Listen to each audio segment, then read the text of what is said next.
Who I used to be is not who I want to be anymore. Who I used to be got me to where I am.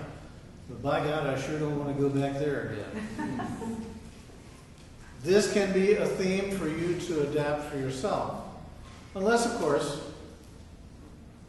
you're happy with who you used to be. And if that's the case, then why even bother listening to this? I assure you that about 90% of the world population could care less about awakening. They're much too engaged in the distractions that are going on, failing to realize that the distractions are there to do just that, prevent them from self-examination and self-reinvention. He who knows others is wise. He who knows himself is enlightened. To know yourself, it only requires of you to recognize you have a relationship with yourself and then enter into an honest communication with yourself. Then you're going to start to make discovery about who you believed yourself to be. How much time do you spend on a daily basis in negative thoughts? I'd start biting my nails too. I watch myself and I watch the thoughts that go across the screen and go through my awareness, and I'm caused to realize, my God, such preponderance of negative thoughts that go by there. But more and more, I am becoming aware that I don't have to identify with them. I can let them go. And in so doing, I start making changes from a very basic platform of who I see myself to be. How much gratitude do I have in my life? I have an increasingly amount of gratitude in my life now than what I used to have a year ago, 20 years ago, 60 years ago. Okay, I've put myself beyond most of you here, but there are a few who can understand what I'm saying. Forgiveness. How much forgiveness is there? You see, these are all considerations for this reinventing to occur. Look at what's happening in the world today. You see so much hate. You see so much judgment being placed on others.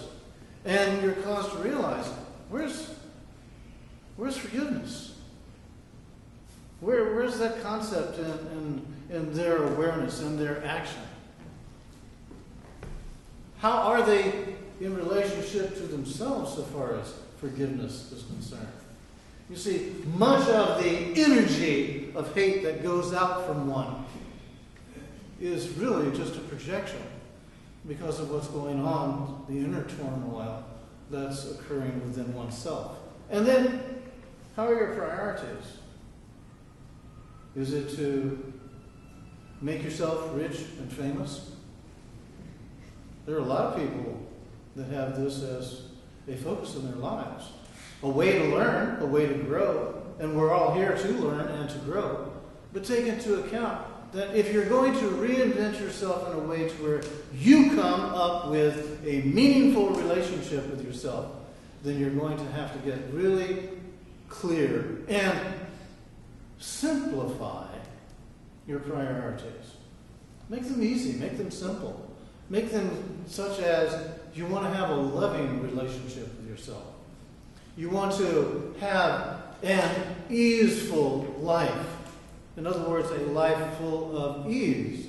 Well, that doesn't happen because of what's going on out there. That happens because of what's going on in you that you then have as the basis to allow whatever is going out there to affect you or not affect you.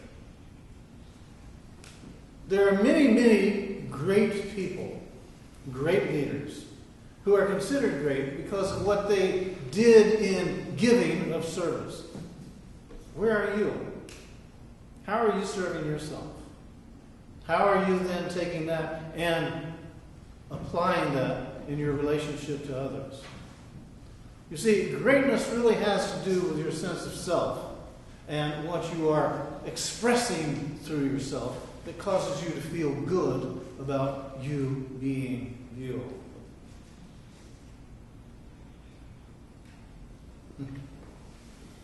Albert Einstein, of course, is considered to be quite the great person. Made many discoveries, brought many things forward. And his awareness of life wasn't one that you would say would be a normal scientific awareness, because his perception revealed that he saw that a life lived in service and service to others is the life worth living. Now, if you're not there, it's all right. We've been here before, we'll be here again. You'll have ample opportunity to grow and to learn from the choices that you make. This message really is for those of you who are willing and at a place of saying, I want to reinvent myself. I want to be the person that causes me to feel good about me being me, regardless of what anyone else says or regardless of what is going on in the world. You see, this is where you make the difference and you cause a creation to take place in yourself vibrationally that puts you in a space of experiencing what you are actually generating, what you are actually radiating. You see people that attract negative things to themselves, you think that's by accident? If you do, stay with that. You'll make some really interesting discoveries along the way, and that's the way we all do grow and learn. Spiritual transformation is fueled by a growing awareness of the reality of the soul. I'm talking about you, who you are. I had an experience the other morning, and it was in the real early morning hours, still dark. I was thinking about someone, and I was thinking about in terms of I love me, I love you, you love me, you love yourself. And with this, I was looking at a particular deed that was done that revealed a certain aspect, an identification, how the person saw themselves. And then all of a sudden, there was this wave of energy that came into my awareness, and I was caused to realize this was who the person truly is. And the manifestation they were making was their own limited awareness of the greatness of who they truly are. Think of this in terms of yourself now. You wake up every morning and you do your damnedest to remember who you were.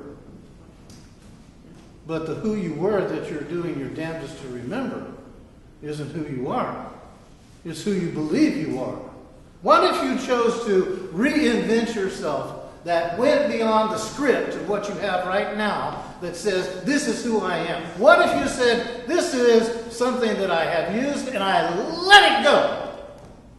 And I now choose to reinvent myself based upon who I want to be. And do it in such a way that you use the tools and the methods that will get you there.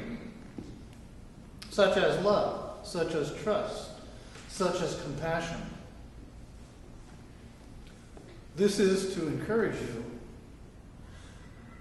if encouragement will help, to let go of who you were so you can become who you truly are.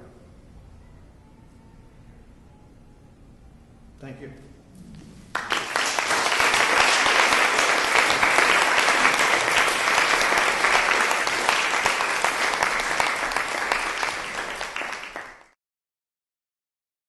For more information about the Metaphysical Church of Enlightenment or the Rodin Foundation, please go to our website at www.rodin.org. If you have been inspired by the revelations shared in these podcasts, please donate to the Rodin Foundation's ongoing efforts to help others help themselves at www.rodin.org/donate.